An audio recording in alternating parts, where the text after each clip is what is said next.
RTC సమ్మెతో Congress ప్రభుత్వం defence లో పడిన పరిస్థితి కనిపిస్తోంది. సమ్మె కొనసాగుతుండగా సమస్యల పరిష్కారంలో ఆలస్యం అవుతుందన్న విమర్శలు వెల్లువెత్తుతున్నాయి. ఎన్నికల హామీలు అమలు చేయలేదంటూ ప్రతిపక్షాలు ప్రభుత్వాన్ని టార్గెట్ చేస్తున్నాయి. ఆర్టీసీ ఉద్యోగుల్లో అసంతృప్తి పెరుగుతుండగా ప్రజా రవాణా దెబ్బతినడంతో సాధారణ ప్రయాణికులు ఇబ్బందులు పడుతున్నారు. డ్రైవర్ శంకర్ గౌడ్ మృతి రాజకీయంగా హాట్ టాపిక్ గా మారింది. కుటుంబానికి న్యాయం చేయాలని కార్మిక సంఘాలు ఆందోళనలు కొనసాగిస్తున్నాయి. ఆర్టీసీ విలీనంపై ఇచ్చిన హామీ అమలు కాలేదని, వేతనాలు, సర్వీస్ రూల్స్ పై స్పష్టత లేదని సంఘాలు ఆరోపిస్తున్నాయి. ఈ నేపథ్యంలో ప్రభుత్వం త్వరగా పరిష్కారం చూపుతుందా లేక సమ్మె మరింత తీవ్రం అవుతుందా అన్న ఉత్కంఠ నెలకొంది.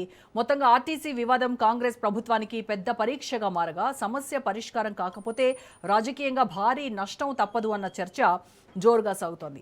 దీనికి సంబంధించి పూర్తి ఇన్ఫర్మేషన్ మా ప్రతినిధి సునీల్ లైవ్ ద్వారా అందిస్తారు. సునీల్, ఆర్టీసీ విలీనంపై ఎన్నికల్లో ఇచ్చినటువంటి హామీ ఇప్పుడు అమలులో ఇంత ఆలస్యం కావడంతో ఇప్పుడు ఆర్టీసీ కార్మికులు సమ్మెకు దిగటం అనేది ప్రభుత్వాన్ని నిజంగా డిఫెన్స్లో పడేసినటువంటి పరిస్థితి.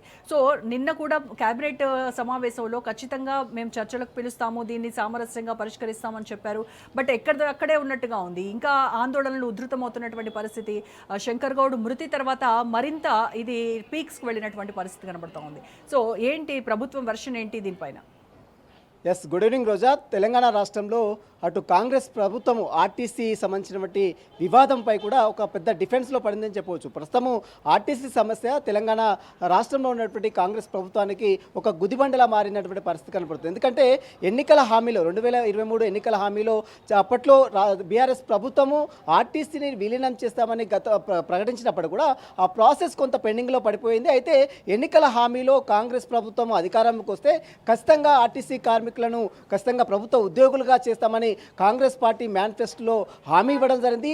హామీ ఇచ్చి 2.5 సంవత్సరాలు అవుతున్నప్పుడు కూడా ఇప్పటి వరకు ఆర్టీసీ కార్మికులకు సంబంధించినటువంటి పరిస్థితులపై మాత్రం కాంగ్రెస్ ప్రభుత్వము ఎక్కడ కూడా ఎలాంటి చర్యలు కూడా తీసుకోలేదు. అయితే దీంతో గత 40 రోజుల క్రితమే ఆర్టీసీ యూనియన్ నేతలు కార్మిక శాఖ సంబంధించినటువంటి లేబర్ కమిషనర్కి సమ్మె నోటీస్ ఇచ్చారు. అయినప్పటికీ కూడా ప్రభుత్వం ఇప్పటివరకు అయితే చెల్లడం లేదు. దాదాపు 3 రోజుల నుంచి కూడా ఆర్టీసీ కార్మికులు రాష్ట్ర వ్యాప్తంగా సమ్మె బాట పట్టారు.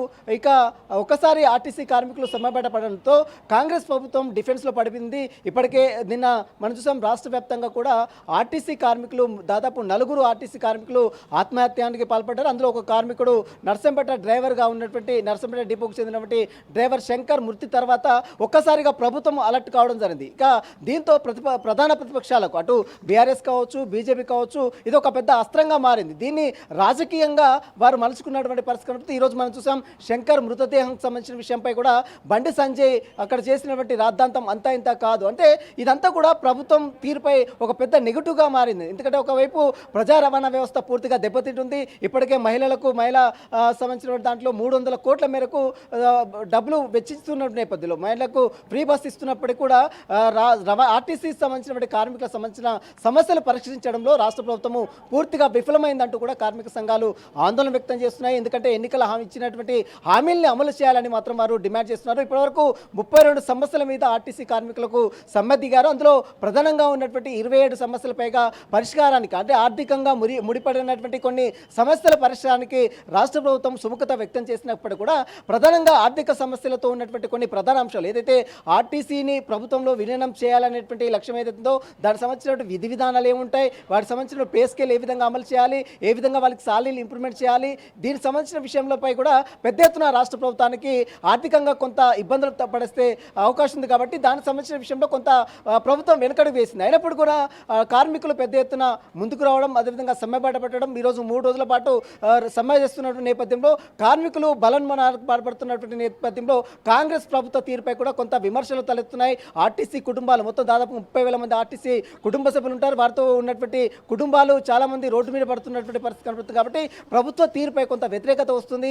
అదేవిధంగా ప్రధాన ప్రతిపక్షాలకు ఇదొక పెద్ద అస్త్రంగా మారినటువంటి పరిస్థితి మాత్రం కనబడుతుంది. కాబట్టి మరి ఆర్టీసీ కార్మికుల సమస్యల పరిష్కారానికి ఇప్పటికే రాష్ట్ర ప్రభుత్వము సచివాలయం కేంద్రంగా ఉప ముఖ్యమంత్రి బల్లుబట్టి విక్రమార్క నేతృత్వంలో కమిటీ ఇప్పటికే చర్చలు జరుపుతుంది. ఈ రోజు మార్నింగ్ 11 గంటల నుంచి కూడా చర్చలు ఇంకా స్టిల్ నౌ కంటిన్యూ కొనసాగుతూనే ఉన్నాయి. మరి ఆర్టీసీని ప్రభుత్వంలో విలీనం చేస్తుందా లేదా పీఆర్సీని అమలు చేస్తుందా, వీటి అన్ని అంశాలపై మాత్రం ప్రభుత్వం ఏ రకంగా ముందుకు వెళ్తున్నది మాత్రం మరికాసేపులో క్లారిటీ వచ్చే అవకాశం. మొత్తం మీద కాంగ్రెస్ ప్రభుత్వాన్ని మాత్రం ఆర్టీసీ ఒక గుదిబండలా మారిన పరిస్థితి మాత్రం కనబడుతుంది. రోజా.